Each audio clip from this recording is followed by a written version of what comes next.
Officials in Detroit are reportedly considering a controversial new plan to save their city from financial ruin by using the president's health care overhaul to offset the fact that they've just become the biggest city in U.S. history to file for bankruptcy.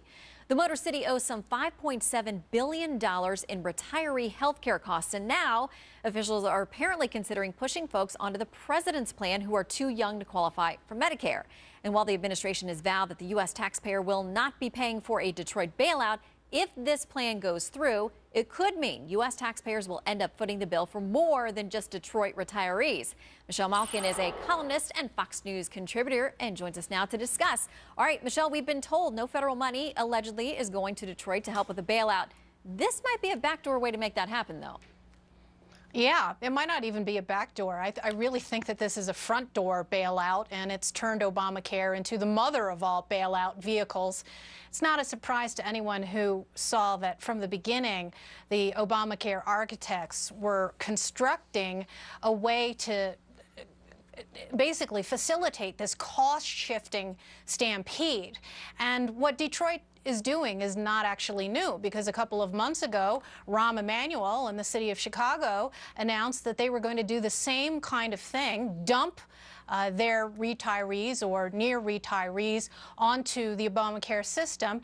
And it is a huge injustice, not only to hardworking taxpayers who have been responsible, but to people who live in cities and states and localities that have not racked up these huge, massive, unfunded liabilities. Yeah, and you mentioned in Chicago where, of course, there's a lawsuit pending now by a lot of folks who that's not the solution they're looking for. I mean, a lot of them say they took public jobs, they stayed in them for a long time because of the benefits that pay off long term. You may, in a lot of cases, make less in the public sector in the short term, but the benefits are, you know, for a lifetime for many folks.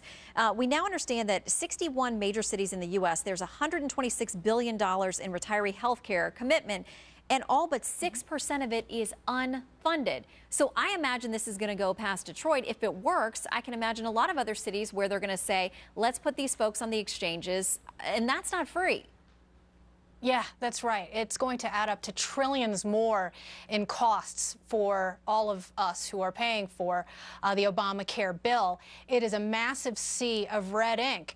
And there are a couple of things I think that, if they weren't so awful, would be somewhat amusing. Of course, hanging over all of this is that phony promise from President Obama that if you like your health care, you can keep it under Obamacare. And now we have all of these public employee union workers, government workers, who are balking at the prospect of being forced into the very plan that their union bosses foisted on the rest of us. Well, kind of interesting.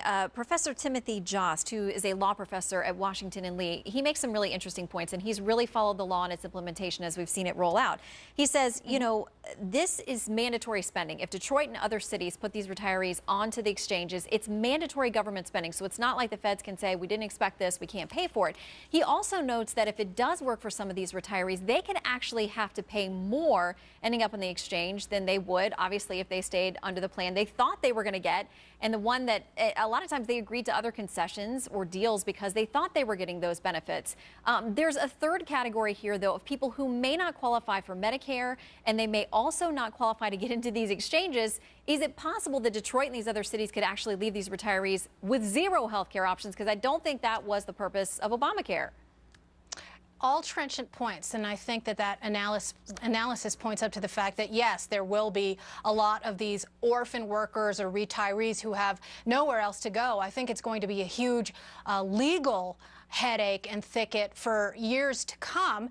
And then, of course, we're operating under this fantastical assumption that these healthcare exchanges are going to be up and working at some point, if any. Remember that HHS announced that delay in the dead of night right before a vacation weekend, that they were not going to be ready by 2014, which we all knew, many of us, from the very get-go. This whole thing has been a huge charade. It's blowing up in their faces, and the only recourse they have left is to plead with Hollywood celebrities to sell it to delusional young people. Well, we'll see. We'll see if it sells in Detroit, Chicago, or anywhere else. Michelle, thank you. You bet, Shannon.